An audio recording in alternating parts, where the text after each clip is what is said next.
Hello दोस्तों, स्वागत है आपके अपने YouTube channel exam warriors pregnance में। तो देखिए, आज मैं बात करने वाला हूं आप लोगों से रेलवे में मिलने वाली सुविधाओं को लेकर के, क्योंकि आपको पता है कि अब जब आपकी नौकरी लगी रही है और बहुत सारे ऐसे जोन्स हैं जहां पर ऑलरेडी ट्रेनिंग शुरुआत हो चुकी है, कुछ कुछ जनों ट्रेनिंग कंप्लीट हो चुका है और बहुत सारे ऐसे जोन है जहां पे अभी ज्वाइनिंग की प्रक्रिया भी चल रही है। ऐसे में ये ज़रूरी है कि आप जब रेलवे को ज्वाइन कर रहे हो तो उसमें मिलने वाली सुविधाओं के बारे में भी आपको जानकारी रहे, क्योंकि अगर आपको उसके बारे में एक अच्छी जानकारी नहीं रहेगी तो हो सकता है जिस समय पे आपको जो सुविधा मिलनी चाहिए उन सुविधाओं का आप लाभ सही समय पे ना उठा पाए। इसीलिए आप जरूर इस वीडियो को देखिएगा और ये समझने की कोशिश करिएगा कि आखिर रेलवे जो है अपने जो भी स्टाफ्स हैं उनको किस तरह की सुविधाएं प्रदान करता है। ठीक है, तो इसी वीडियो में पूरी चर्चा को कंटिन्यू रखेंगे और उम्मीद करते हैं कि आपको वीडियो पसंद आएगी। तो जरूर आप इस वीडियो को लाइक कर दीजिएगा और चैनल पर नए हैं तो सब्सक्राइब करना बिल्कुल मत भूलिएगा। ठीक है, तो चलिए वीडियो को शुरुआत करते हैं। इसमें मैं आपको बताऊंगा 28 अलग अलग तरह की जो सुविधाएं मिलती हैं उन सभी सुविधाओं के बारे में। इसमें अगर हम सबसे पहले सुविधाओं की बात करें जो कि सबसे ज़्यादा इम्पोर्टेंट है और सबसे ज़्यादा आकर्षक भी है, जिसे जनरली इस चीज़ को फ़ायदा उठाया भी जाता है। तो देखिए इसमें क्या है कि जो भी कर्मचारी होते हैं ना रेलवे के, उन कर्मचारियों जिनकी 5 साल पूरी नहीं हुई है, क्योंकि 5 साल के बाद इस सुविधाओं में थोड़ा-सा बदलाव हो जाता है। यानी कि जब से आप जॉइनिंग करते हो आफ्टर ट्रेनिंग, ट्रेनिंग के बाद से, ठीक है? उससे लेकर के एक 5 साल से पहले तक में आपको जो भी लेवल 1 से लेकर के लेवल 5 तक के जितने भी कैंडिडेट होते हैं उन सभी को जो है साल में एक सेट फ्री पास मिलता है और इसके अलावा 4 जो सेट है वो पीटीओ मिलता है। अब एक सेट फ्री पास और 4 सेट पीटीओ का क्या मतलब होता है? तो देखिए, अगर हम फ्री सीट की बात करें ना तो इसमें एक सेट का मतलब कि एक स्टेशन से दूसरे स्टेशन तक जाना और वहां से वापस आना, ये होता है एक सेट। ठीक है, और ये एक सेट पास फ्री होता है, यानी कि आपको फ्री टिकट इसमें दिया जाता है, वो भी थर्ड एसी का। ठीक है, थर्ड एसी का दिया जाता है। आप चाहे तो स्लीपर में करा ले, चाहे तो थर्ड एसी, जनरली अब थर्ड एसी में ही कराएंगे क्योंकि वो वाली सुविधा आपको मिल रही है। ठीक है, तो ये एक साल में मिलता है। इसके अलावा पीटीओ मिलता है, 4 पीटीओ। जो 4 पीटीओ होते हैं ना, वो क्या होता है, 1/3 प्राइस आपको देना होता है। जो भी आपका फेयर होगा किसी भी स्टेशन से, जैसे इस स्टेशन से यहाँ तक जाने का, मान लीजिए कि 99 रुपीज का किराया है, सपोज दैट, या फिर 990 रुपए का किराया है, तो इसका 1/3 कितना होता है, तो 330 रुपए होता है। तो इतना ही आपको पेमेंट करना होगा और ये जो पीटीओ होता है वो आपको और आपके साथ में जो डिपेंडेंट है उन सबको मिलता है। ठीक है, अब इसमें डिपेंडेंट कौन होता है तो उसकी एक अलग लिस्ट है जो कि आपको बता देंगे हम। ठीक है, और इन सुविधाओं को कैसे प्राप्त कर सकते हैं इनके ऊपर भी एक अलग से वीडियो में बनाऊंगा। जो भी चीजें इसमें सिर्फ बताऊंगा वो बताऊंगा सुविधाएं क्या क्या चीजें हैं। अब उन सुविधाओं का लाभ कैसे उठा सकते हैं, कब से उठा सकते हैं, इनके बारे में हम जो चर्चा है अलग वीडियो में करेंगे क्योंकि ये वीडियो लंबा हो जाएगा। इसके अलावा जिन कर्मचारियों की सेवा 5 साल पूरा हो जाता है उन्हें साल में 3 सेट प्राप्त होता है और 4 सेट पीटीओ मिलता है। ठीक है, तो ये हो गया। अब इसके आगे देखते हैं। अगला जो है, इसमें दूसरा जो हम बात कर रहे हैं उसमें रेलवे कर्मचारियों को प्रत्येक वर्ष जुलाई के महीने में 3% का वेतन वृद्धि मिलता है। और आपको पता होना चाहिए कि साल में 2 बार, 1 जनवरी और 1 जुलाई को महंगाई भत्ता भी मिलता है। महंगाई भत्ता यानी कि डियरनेस अलाउंसेस, जो कि डीए होता है। और आपको बता दूं कि ये डियरनेस अलाउंस जो होता है वो 2% से लेकर के 4% तक बढ़ सकता है। इसके बीच में कितना भी प्रतिशत, मतलब 2, 3 या 4 ऐसे ही बढ़ता है। कम से कम 2%, ज्यादा से ज्यादा 4%। अभी आपने देखा था कि 38% का जो डीए मिल रहा था उसको फिलहाल बढ़ा करके क्या कर दिया गया है, 42% कर दिया गया है। यानी कि अब जो डियरनेस अलाउंस आपको मिलता है आपके बेसिक पर वो है 42%। ठीक है, और इसी तरीके से हर साल आपका जो इंक्रीमेंट लगता है वो 3% का आपका सैलरी में इंक्रीमेंट दिया जाता है। तो ये जो है सुविधाएं जो है काफी ज्यादा इंपॉर्टेंट है, जिसके बारे में आपको जानकारी होनी चाहिए कब कब मिलता है। इसके ऊपर जो डिटेल्स वीडियो है ना वो भी मैं बताऊंगा कि आखिर में अब जो सैलरी है वो बढ़ करके कितनी मिलने लगी है, अगर आप लेवल 1 में यानी कि ग्रुप डी में हैं या फिर लेवल 1 से लेकर 5 तक में जो जो पोस्ट है उन सभी पोस्टों में अब जो सैलरी है 42% डीए के साथ में कितनी बन के आ रही है। ठीक है, चलिए आगे बात करते हैं। चौथा जो इसकी जो इम्पोर्टेंट चीज है जो कि हमें मिलता है रेलवे में, वो क्या है कि प्रत्येक 10 साल पर वेतन आयोग का गठन द्वारा कर्मचारियों का वेतन पुनर्निरीक्षण कर वेतन बढ़ोतरी किया जाता है। जैसे अभी आपने देखा था कि 7th पे कमीशन जो था वो आया था, उसको लागू किया गया और इसकी वजह से जो है वेतन में एक बड़ा इजाफा देखने को मिला था। तो ये जो है हर 10 साल में होता है। तो आगे आने वाले सालों में जो है हर जैसे 7th पे कमीशन जब बढ़ा था तो उससे 10 साल बाद जो है वो 8वां वेतन आयोग लागू होगा और उसके लिए अब बात भी चल रही है, उसके लिए अब कमीशन वगैरह बैठाए जा रहे हैं और इस तरीके से 8वां वेतन आयोग जब आएगा तो उसमें जो सैलरी है और भी ज्यादा इंक्रीमेंट हो जाएगी। ठीक है, इस तरीके से 5वीं जो फैसिलिटीज जो मिलती है आपको वो ये है कि रात्रि ड्यूटी करने के लिए कर्मचारियों को नाइट ड्यूटी अलाउंस मिलता है। जी बिल्कुल, अगर आप रेलवे में हैं, एम्प्लॉयड हैं, चाहे किसी भी लेवल के हैं, और अगर आपको नाइट में ड्यूटी लगता है नाइट में आपका ड्यूटी लगता है, उसके लिए नाइट अलाउंस जो है ना वो अलग से मिलता है। जो सैलरी आपकी है वो तो मिलती ही मिलती है, रात में काम करने के लिए अलग से सैलरी ऐड होती है। तो काफी अच्छी फैसिलिटीज हैं और इन फैसिलिटीज के बारे में जरूर आपको अवेयर रहना चाहिए। और इसी तरीके से मैं आज कुल 28 तरह की फैसिलिटीज बताने वाला हूं आपको इस वीडियो में, इसलिए सभी फैसिलिटीज के बारे में जानकारी आपको होनी चाहिए, इसलिए पूरी वीडियो को जरूर देखिएगा। ठीक है, सभी 28 फैसिलिटीज आपको पता होनी चाहिए। चलिए आगे देखते हैं। छठवां जो फैसिलिटीज दी जाती है वो है कि यदि कर्मचारी अपने हेडक्वार्टर से बाहर 8 किलोमीटर से ज्यादा दूर पर ड्यूटी करने चाहते हैं तो उन्हें यात्रा भत्ता मिलता है। जैसे आप कहते हैं टीए, यानी कि ट्रैवलिंग अलाउंस।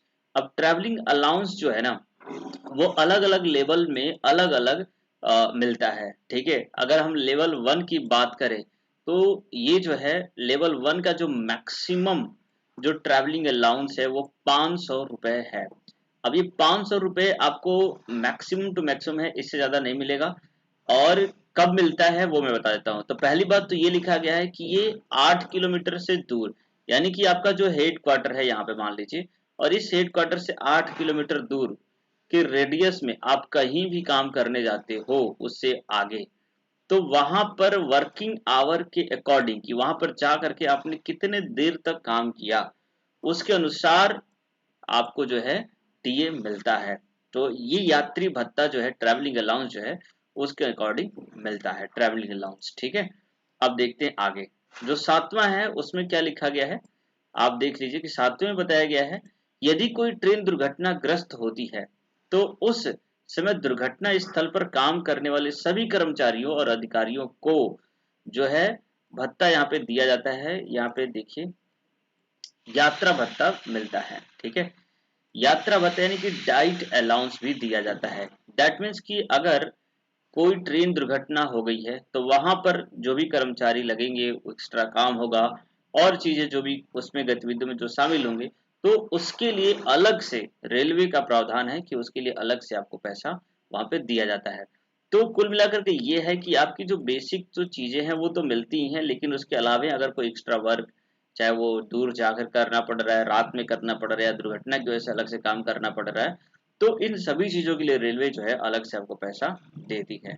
ठीक है, अब आगे देखते हैं। 8वां जो आपको सुविधा मिलती है वो क्या है, अपने कार्यकाल के दौरान किसी कर्मचारी की मृत्यु हो जाती है तो उसके एक आश्रित को नौकरी दी जाती है और पत्नी को पेंशन मिलता है। ठीक है, तो देखिए इसीलिए कहते हैं ना सेंट्रल गवर्नमेंट की या फिर सरकारी नौकरी के पीछे जो लोग पागल होते हैं ना, वो वजह भी यही कुछ होती है कि इतनी अच्छी जो सुविधाएं होती हैं शायद प्राइवेट सेक्टर में नहीं मिलती है।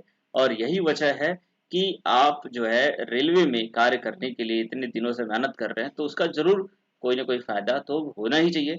ऐसे में देखिए ये भी सुविधा जो है काफी अच्छी होती है कि सपोज दैट कोई व्यक्ति है जो काफी मेहनत के बाद रेलवे कर्मचारी बनता है, बट अनफॉर्चुनेटली क्योंकि आपको पता है कि रेलवे में काफी ज्यादा रिस्की काम होते हैं और रन ओवर होने वाली जो घटनाएं हैं वो देखने को मिलती हैं रेलवे ट्रैक पे काम करते हुए, या किसी वजह से कोई ये बड़ा एक्सीडेंट हो गया तो किसी के साथ भी ऐसी घटना घटित हो सकती है। ऐसे में जो है उनके जो आश्रित होते हैं, आश्रित में कौन कौन होते हैं, उनकी पत्नी होती है, बेटे और बेटियां होती हैं, इसके अलावा सिस्टर भी जो विडो हैं या फिर रीमैरिज हुआ है, तो इस तरीके से काफी सारी लिस्ट होती हैं जो आश्रितों की।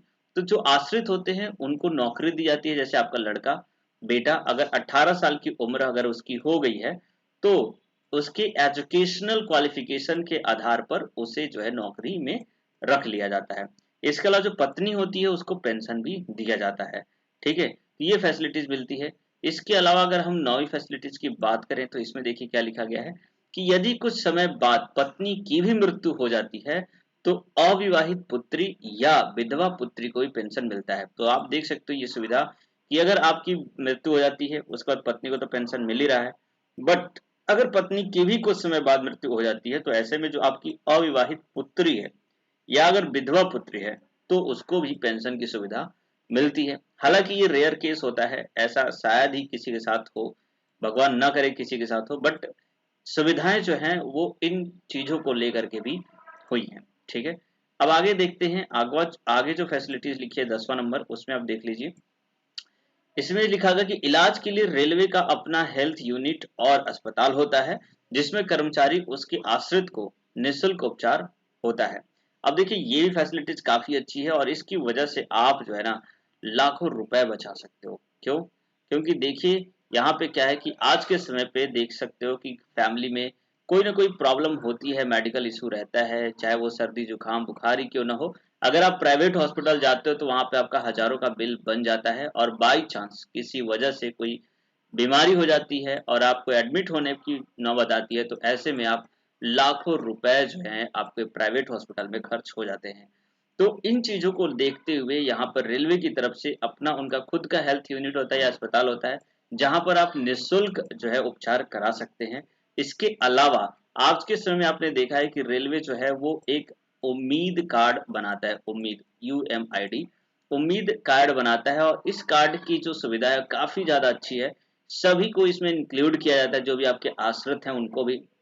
और इसकी वजह से रेलवे के साथ इम्पैनल जितने भी हॉस्पिटल्स होते हैं उन हॉस्पिटल्स में भी आप जो है फ्री इलाज करवा सकते हैं। तो कहीं ना कहीं रेलवे की तरफ से ये एक बड़ा ही अच्छा इनिशिएटिव है जो कि यहाँ पे मिलता है। इसके अलावा देखिए 11वीं जो सुविधा है, अब देखिए इन जो सुविधाओं को मैं बता रहा हूँ ना, जैसे यहाँ पे हेल्थ के बारे में बताई, उम्मीद सुविधा की बात मैंने की, तो उम्मीद के बारे में इसको इसमें और क्या-क्या फैसिलिटीज होती हैं, कहाँ-कहाँ पे क्या हॉस्पिटल होते हैं, कैसे आप इसको बनवा सकते हैं, इन सभी चीज़ों की डिटेल जो जानकारी है ना मैं अपने नेक्स्ट वीडियो में देने वाला हूँ। इस वीडियो में अगर मैं सभी चीज़ों के बारे में डिटेल, क्योंकि 28 सुविधाओं के बारे में बात करने वाला हूँ तो काफ़ी लंबा वीडियो हो जाएगा। ऐसे में मैं इन चीज़ों के बारे में डिटेल जो जानकारी होगा वो नेक्स्ट वीडियोज़ में मैं देता रहूँगा। ठीक है? चलिए, बाकी आपके अगर कोई डाउट है, कोई चाहते हैं कि किसी विशेष टॉपिक पे मैं लेकर के जो भी सुविधाएं बता रहा हूँ उनमें से कौन सी सुविधा के बारे में मैं आगे आपको प्रॉपर जानकारी दूं, पूरा जानकारी दूं, तो आप मुझे कमेंट करिएगा, उसके ऊपर मैं डिटेल वीडियो बनाऊंगा। ठीक है? चलिए, अब जो 11वां सुविधा यहाँ मिलती है वो है, यदि कोई स्टाफ ड्यूटी के दौरान घायल हो जाता है तो 3 महीने तक पूरा वेतन मिलता है और साथ साथ निःशुल्क उपचार भी होता है। जी बिल्कुल, अगर कोई कर्मचारी जैसे आप ड्यूटी में हैं और किसी वजह से कोई दुर्घटना होती है, उसमें आप घायल हो जाते हैं और इसकी वजह से आपको एडमिट होना पड़ता है हॉस्पिटल में, तो ऐसे में आपको 3 महीने तक एडमिट रहेंगे तो भी आपको पूरा का पूरा वेतन मिलेगा और निःशुल्क उपचार होगा। लेकिन अगर 3 महीने से ज्यादा का समय लग रहा है आपके उपचार में तो ऐसे में आपकी छुट्टियां कटती हैं, लेकिन आपका जो वेतन है वो आपको पूरा मिलता रहता है। ठीक है? चलिए आगे देखते हैं। आगे जो फैसिलिटी इसमें दी गई है वो ये है कि कर्मचारियों का बेटा बेटी कहीं बाहर पढ़ाई कर रहे होते हैं तो उन्हें अलग से एजुकेशनल पास मिलता है। एजुकेशनल पास यानी वहां जाने आने का जो भी खर्चा है वो वहां पे दिया जाता है। इसके अलावा मैं बता दूं कि अगर जो कर्मचारी हैं को साल में 10 दिन का आकस्मिक छुट्टियों की बात करेंगे, लेकिन उसके पहले बता दूं कि एजुकेशनल पास मिलता है। इसके अलावा अगर आपके 2 बच्चे हैं, मतलब अधिकतम 2 बच्चों तक के लिए हर साल 27,000 जो है वो आपको पैसा मिलता है अपने बच्चों को पढ़ाने के लिए। ठीक है? प्रथम 2 बच्चों के लिए। ठीक है? ये इसके बारे में अभी आगे आएगा, मैं आपको वो भी बताऊंगा। ठीक है? अभी देखिए, इसके अलावा अगर हम कर्मचारियों की छुट्टी की बात करें, देखिए तो यहाँ पर जो है 10 दिन का जो है ना आकस्मिक छुट्टी होता है जिसे हम कहते हैं CA। ठीक है? ये जो है अवेल नहीं करने पर लैप्स हो जाती है। इसका मतलब ये है कि देखिए कुछ छुट्टियां ऐसी होती हैं जिन्हें लेना कंपलसरी होता है। अगर आप ये 10 दिन की जो सीए वाली छुट्टी होती है ना, अगर आप इसे नहीं लेते हैं 1 साल के पीरियड में, तो वो छुट्टी काउंट अगले साल नहीं की जाती है, वो अवेल नहीं की जाती है। लेकिन कुछ छुट्टियां ऐसी होती हैं जो अवेल की जा सकती हैं, जैसे आपको मैं बता देता हूँ, यहाँ पर आप देख सकते हो। देखिए, जो 14वां नंबर जो यहाँ पे दिया गया है उसमें देखिए क्या लिखा कि साल में 30 दिन का अर्जित अवकाश मिलता है। साल में 30 दिन का अर्जित अवकाश मिलता है, जो नहीं लेने पर भी निर्धारित सीमा तक जमा रहता है। यानी ये छुट्टी आपकी जमा हो जाएगी, अगर आप नहीं लेते हैं तो फिर अगले साल जब भी आपको जरूरत पड़ती है तब उस छुट्टी को आप ले सकते हैं। इसके अलावा साल में 10 दिन का सीक लीव भी मिलता है, जो कि नहीं लेने पर जमा रहता है। ठीक है, सीक लीव आप नहीं लिए हैं तो बाद में कभी जरूरत पड़ती है, बीमार हो जाते हैं, तो आप उसको ले सकते हैं। तो कुल छुट्टियों की बात करें तो 30, ये 10, 40 और 10 वहां पे लगभग 50 छुट्टियां जो है आपको नॉर्मली मिल जाती है रेलवे में। ठीक है, अब देखते हैं आगे। आगे जो लिखा गया है इसमें देखिए आप कि आगे बताया गया है, इसको मैं यहाँ पे कर देता हूँ। ठीक है, थोड़ा सा छोटा कर देता हूँ। ठीक है, अभी क्या है कि महिला कर्मचारी को पहले 2 संतानों के जन्म होने पर प्रत्येक संतान पर मातृत्व अवकाश मिलता है। ठीक है, अब देखिए यहाँ पर जो है ना, महिला कर्मियों की कर्मचारियों की बात करें तो आपको पता ही है कि संतान के जब भी प्रेगनेंसी वगैरह होता है, इस टाइम पे काफी सारी मुश्किलों का सामना करना पड़ता है और डेफिनेटली उस टाइम पे वो ड्यूटी नहीं कर सकते। ऐसे में उन्हें मातृत्व अवकाश मिलता है। अब देखिए इसमें अलग अलग मिलता है। पुरुष कर्मचारी को भी पितृत्व अवकाश मिलता है, जिसे हम पैटर्निटी लीव बोलते हैं और इसको बोलते हैं मैटरनिटी लीव। अब इन दोनों में फर्क है, अगर पुरुष कर्मचारी है तो उसको मात्र 15 दिन का ही यहाँ पर पितृत्व अवकाश मिलता है, लेकिन अगर मातृत्व अवकाश की बात करें तो ये 6 मंथ का मिलता है। ठीक है, 6 मंथ तक का जो है मातृत्व अवकाश मिल सकता है। अब जो है इस वजह से क्या होता है कि महिलाओं को काफी ज्यादा रिलीफ मिलता है, और इस अवकाश में आपको पता है कि सैलरी उनकी काटी नहीं जाती, पूरी सैलरी उनको पेमेंट होती है। ठीक है, अब देखिए 16वां नंबर, कर्मचारी के पहले 2 संतानों को पढ़ाई के लिए चिल्ड्रन एजुकेशन अलाउंस मिलता है। मैंने बताया था आपको, चिल्ड्रन एजुकेशन अलाउंस जो होता है वो साल भर में 27,000 मिलता है। ठीक है, तो 27,000 एक बच्चे के लिए, अगर 2 बच्चे हैं तो दोनों को मिला करके 27 27 54,000 रुपए मिलता है।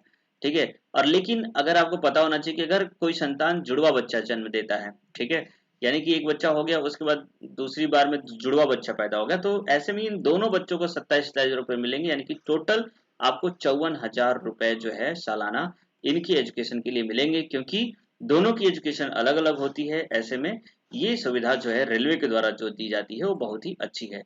तो इस तरह की इतनी सारी सुविधाएं जो है वो रेलवे मिलती हैं काफी अच्छी, जिसे आपको जानना जरूरी होता है। तो डेफिनेटली आप वीडियो को देख रहे हैं अभी तक तो आपको पसंद भी आ रहा होगा। तो अभी तक आपने वीडियो को लाइक नहीं किया है तो देखिए अभी आप लाइक कर दीजिए, क्योंकि ये काफी ज्यादा इंपॉर्टेंट टॉपिक था जो मुझे आपके साथ शेयर करनी थी, और डेफिनेटली आप सभी लोगों को इसके बारे में जानकारी होनी चाहिए थी। साथ में अपने दोस्तों के साथ शेयर करिए, जिस किसी भी ग्रुप में आप ऐड हैं। ठीक है, तो उन सभी दोस्तों के साथ शेयर करिए ताकि सभी दोस्तों को जो भी सुविधाएं मिल रही है रेलवे में उसके बारे में पता चले। ठीक है, रेलवे कर्मचारी अपने नौकरी के दौरान पहली पत्नी के रहते हुए दूसरा शादी नहीं कर सकता है, परंतु यदि पहली पत्नी की मृत्यु हो जाती है तो वह दूसरी शादी कर सकता है। ऐसी परिस्थिति में दूसरी पत्नी के भी पहले 2 संतानों को चिल्ड्रन एजुकेशन अलाउंस मिलेगा। ठीक है, तो आप समझ रहे हो कि अगर एक पत्नी थी जिसके बच्चे भी थे और उसका अलाउंस आपने लिया, बट अनफॉर्चुनेटली आपकी पत्नी की डेथ हो जाती है और आपने दूसरी शादी कर ली, तो ऐसे में दूसरी पत्नी के से जो भी बच्चे पैदा होंगे उनको भी एजुकेशन अलाउंस जो है वो मिलेगा। उसे भी जो है उसके टाइम पर भी अगर पत्नी उसमें रेलवे में है तो मातृत्व अवकाश मिलेगा, अगर पुरुष आप कर्मचारी हैं तो आपको भी वहां पर भी पितृत्व अवकाश मिलेगा। मतलब वो सारी सुविधाएं जो है वो दूसरी पत्नी के साथ भी आपको दिया जाएगा। ठीक है, 19 में लिखा है यदि महिला कर्मचारी के पहले पति का मृत्यु हो जाता है तो वह भी दूसरी शादी कर सकती है, तब उसके दूसरे पति को भी वह सारी सुविधाएं मिलेगी जो पहले पति को मिल रहा था। तो दोनों में ही ये सेम बातें हैं, अगर पति के साथ में ऐसा है तो पत्नी को सुविधा मिलेगी, अगर पत्नी जॉब में है तो पति को वो सारी सुविधाएं मिलेंगी। ठीक है, इसके अलावा आगे देखिए 20वां जो है, वैसे कर्मचारी जो 2004 से पहले नियुक्त किए गए थे, तो आपको पता है कि आजीवन पेंशन की सुविधा थी पहले, बट अभी के टाइम पर जो है ना वो सुविधा नहीं है। अभी जो एनपीएस जो मिल रहा है आप लोग को ना, अभी हम लोग को जो है एनपीएस फॉर्म आपने भरा होगा, अभी जब भी आपकी ज्वाइनिंग हो रही है या फिर हो गई होगी तो आपने एनपीएस फॉर्म भरा होगा। उसकी क्या सुविधा है ना, इसके ऊपर मैं अलग से वीडियो बनाऊंगा, ठीक है। उसके बारे में डिटेल जानकारी दूंगा कि इसमें क्या फैसिलिटीज हैं, कितना पेंशन मिलता है, कब मिलता है, ठीक है। ये सारी चीज़ों को बताऊंगा। लेकिन आपको पहले बता दूं कि पहले जो था आजीवन पेंशन मिलता था, और अगर मृत्यु के बाद जो है उसकी जो विधवा पत्नी होती थी उसको भी पेंशन मिलता था, ठीक है। विधवा पत्नी के मृत्यु उपरांत परिवार में यदि पूर्ण रूप से विकलांग कोई पुत्र है, अविवाहित पुत्री थी या विधवा पुत्री है, तो उनको भी पेंशन देने का प्रावधान होता है। तो ऐसे में ये वाली जो सुविधा थी काफी अच्छी थी, इसीलिए इस चीज की दोबारा से मांग की जाती है कि ओल्ड पेंशन स्कीम को लागू करो, एनपीएस गो बैक के नारे लगाए जाते हैं। फिलहाल देखिए इसके बारे में जानकारी जो है मैं आपको पूरी देता रहूंगा। चलिए आगे देखते हैं। अगला है, कुछ ऐसे भी कर्मचारी होते हैं जो यूनियन के ऑफिस बैरियर होते हैं। उन्हें रेलवे के अधिकारियों के साथ मीटिंग हेतु 6 दिन का विशेष अवकाश मिलता है साल में, ठीक है। आपने देखा होगा कई सारी यूनियन होती है रेलवे की, तो उसमें मीटिंग वगैरह के लिए अगर आप उसके हेड हैं तो उसकी सुविधा भी होती है, आपको छुट्टियां वगैरह दे दी जाती हैं, ठीक है।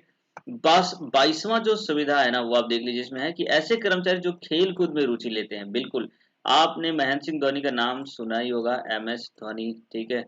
खेलने के लिए रेलवे रेलवे में पहले वो टीटी थे, अब उनका जो था वहां से जो है वो रेलवे की तरफ से खेलते खेलते आज के टाइम पे आपको पता ही है। तो कहीं ना कहीं रेलवे जो है ना खेल कूद को लेकर के भी काफी अच्छा सपोर्ट करता है, और जितने भी खेल प्रतिभागी होते हैं उनके लिए जो है ना प्रत्येक दिन सेकेंड हाफ की ड्यूटी लगती है।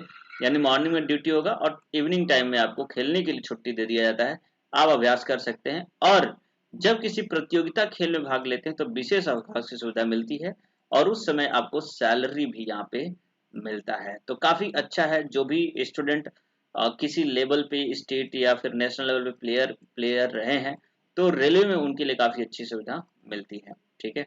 चलिए आगे देखते हैं। 23वां जो फैसिलिटीज यहाँ पे दी जाती है वो किसी कर्मचारी को अपने कार्यस्थल से कहीं दूसरे जगह स्थानांतरण किया जाता है तो उसे परिवार सहित ट्रांसफर पास मिलता है। बिल्कुल, अगर आप किसी ए स्टेशन पे कार्यरत थे लेकिन अब जो है आपका ट्रांसफर किसी बी स्टेशन पे हो रहा है, तो आप जो है वहां पे पूरी फैमिली के साथ जाएंगे। ऐसे में पूरी फैमिली का ट्रांसफर पास मिलता है। आप वहां पे, पास का मतलब सिंपल सा है, फ्री टिकट मिलता है, और उससे आप वहां पे जा सकते हैं। और इसके लिए इसकी जो वैलिडिटी है वो 2 महीने की होती है, ठीक है। फिर घर का सामान ढुलाई के लिए अलग से ट्रांसपोर्ट भत्ता भी दिया जाता है, ठीक है। तो इस तरीके से ये सुविधाएं भी दी जा रही हैं कि आपको पास मिल रहा है और उसके लिए अलग से भत्ता भी दिया जाता है, क्योंकि जो भी सामान इधर से उधर ले जाना होगा उसके लिए किराया भाड़ा, तो लेबर कॉस्ट जो भी होता है उसके लिए आपको पैसा दे दिया जाता है। इसके अलावा जो 24वां फैसिलिटीज है वो ये है, प्रत्येक कर्मचारी को रिटायरमेंट के समय गंतव्य स्थान तक जाने के लिए फैमिली पास भी मिलता है, ठीक है। तो किसी स्टेशन पे आप कार्यरत थे, अब आप रिटायरमेंट हो गए, रिटायर्ड हो गए हैं, तो ऐसी स्थिति में भी आप पूरी फैमिली के साथ जब अपने घर जाएंगे तो वहां तक के लिए आपकी पूरी फैमिली का पास दिया जाता है, और इसकी वैलिडिटी 3 महीने तक होता है। साथ में घरेलू सामान को भी शिफ्ट करने के लिए अलग से यहाँ पे भत्ता मिलता है। तो इस तरीके से देख रहे हो आप, रेलवे की काफी अच्छी अच्छी फैसिलिटीज हैं, और ये सारी फैसिलिटीज ही सबको आकर्षित करती हैं रेलवे में, ठीक है। डेफिनेटली सैलरी काफी अच्छा होता है, सैलरी भी आप देख सकते हो, सैलरी के ऊपर मैं वीडियो बनाया हूँ ऑलरेडी। लेकिन अब दोबारा से, क्योंकि अब जो 42% जो डीए लग रहा है, तो उसको लेकर के मैं वीडियो बनाऊंगा कि अब जा करके सैलरी कितनी मिल रही है। तो डेफिनेटली उसके अलावा इतनी सारी फैसिलिटीज एक अच्छी बात है। अब आपको ये जो है ना 25वां पॉइंट, ये काफी ज्यादा इंपॉर्टेंट है, इसको जरूर समझिएगा। देखिए, समांतर कर्मचारी को जो है ना 8 घंटे प्रतिदिन की ड्यूटी करनी पड़ती है, आपको पता है रेलवे में 8 घंटे की ड्यूटी करनी होती है। अब अगर लगातार प्रतिदिन आपकी 8 घंटे की ड्यूटी रहती है, तो जो 7वां दिन होता है ना उस दिन मिनिमम 30 घंटे का रेस्ट आपको दिया जाता है, ठीक है। मिनिमम 30 आवर्स का आपको रेस्ट दिया जाता है। वैसे आपको पता है कि हर 8 घंटे के बाद जो है ना, 8 घंटे ड्यूटी के बाद जब आप साइन ऑफ करते हो तो आपको 16 घंटे का रेस्ट तो डेली दिया ही जाता है, ठीक है। लेकिन ये ड्यूटी कंटिन्यू 6 डेज चली है, ठीक है, तो 7वें दिन जो है आपको फुल रेस्ट दिया जाता है जो कि 30 घंटे का होता है। और ये कर्मचारी जो है कंटिन्यूअस श्रेणी में आते हैं, जैसे कि क्लर्क हो गया, एसएम हो गया, गार्ड हो गया, ड्राइवर हो गया, टीसी हो गया, टीटी हो गया, इस श्रेणी के अंतर्गत आते हैं, ठीक है। अब इसके अलावा देखिए आगे जो 26वां जो है वो क्या है, इसमें जो कर्मचारी की कुछ ड्यूटी ऐसी होती है जो 12 घंटे की होती है, ठीक है। जैसे कि, और उन्हें सप्ताह में 2 दिन का रेस्ट मिलता है। कुछ कर्मचारियों की 12 घंटे की ड्यूटी होती है, जैसे कि इसेंशियल इंटरमीडिएट स्टाफ जो होते हैं उनको कहा जाता है, जैसे गेट कीपर हो गया, जैसे आपको फाटक वगैरह पे जो ड्यूटी लगती है, इसमें पॉइंट्समैन भी आ जाते हैं, कभी कभी गेट कीपर लग जाता है। जहाँ पे कम थोड़ा सा ट्रैवलिंग होती है। तो ऐसे में 12 घंटे की ड्यूटी लग जाती है। तो जब 12 घंटे की ड्यूटी लगती है तो उसमें आपको वीकली 2 डेज का जो है वो रेस्ट दिया जाता है। ठीक है, चलिए अब 27वां जो है वो क्या है, इसमें देखिए कुछ कर्मचारियों को 6 घंटे का ड्यूटी बड़े ही सतर्क होकर करना पड़ता है। ये ट्रेन के परिचालन नियंत्रण के रूप में काम करते हैं। इनको इंटेंसिव ग्रुप में रखा जाता है और इन्हें साप्ताहिक रेस्ट भी दिया जाता है। तो 6 घंटे की भी ड्यूटी लगती है, जो कि सतर्क होने पे, जैसे कि कंट्रोलर, जो ट्रेन ट्रैफिक कंट्रोलर होते हैं उन्हें काफी ज्यादा सतर्कता पूर्वक काम करना पड़ता है। तो ऐसे में इस तरह की सुविधाएं यहाँ पे दी जाती है। 28वां जो कि अंतिम है, आप देख लीजिए, इसमें कुछ कर्मचारियों जिनका शेड्यूल्ड रेस्ट निश्चित नहीं होता, न ही रोस्टर ड्यूटी होती है, इन्हें 24 घंटे की जिम्मेदारी होती है ना। तो कोई भी शेड्यूल्ड रेस्ट नहीं होता, वो मतलब एक तरीके से देखा जाए तो ड्यूटी पे ही रहते हैं 24 घंटे। उन्हें जब भी आपात स्थिति आती है, जैसे कि एक्सीडेंट हो गया, ब्रेक डाउन हो गया, तो ऐसे में उन्हें काम पे जाना पड़ेगा, चाहे वो दिन हो, रात हो, सो रहे हो, कुछ भी कर रहे हो, आपको बुलाया जाएगा तो आपको जाना ही पड़ेगा। ऐसे में इस प्रकार के ड्यूटी के सभी विभागों के स्टाफ नॉमिनेट किए जाते हैं और ये एक्सक्लूडेड श्रेणी में आता है। ठीक है, तो इस तरह की भी ड्यूटी वगैरह होती है रेलवे में। तो काफी सारी सुविधाएं हैं जो मैंने आपको यहाँ पे बता दी हैं। उम्मीद करता हूँ ये सारी सुविधाओं के बारे में आपको जो जानकारी मिली है वो काफ़ी इम्पोर्टेंट थी और आपको पसंद भी आई है। ठीक है, तो ऐसे में आपको ये वीडियो कैसा लगा ज़रूर कमेंट करके बताइएगा। अच्छा लगा हो तो कमेंट लाइक करिए और वीडियो को शेयर करिए अपने दोस्तों के साथ ज़्यादा से ज़्यादा, ताकि सबको इसके बारे में इंफॉर्मेशन पता चले। साथ में चैनल पर नया है तो सब्सक्राइब जरूर कर दीजिएगा, ताकि इस टॉपिक को लेकर के, क्योंकि जितनी भी सुविधाएं मैंने बताई हैं नॉर्मली बताई हैं, अब इन सुविधाओं को अवेल कैसे कर सकते हो, छुट्टियां कैसे ले सकते हो, क्या पास कितने होते हैं, कब कब ले सकते हो, कैसे उसे पाया जा सकता है। ठीक है, इन सभी चीज़ों के बारे में मैं डिटेल जानकारी आपको देने वाला हूँ आगे की वीडियोज में। तो डेफिनेटली चैनल पे बने रहिएगा तो आपको नोटिफिकेशन मिलती रहेगी। चलिए मिलेंगे नेक्स्ट वीडियो में, तब तक आपका दिन शुभ रहे। जय हिंद, जय भारत।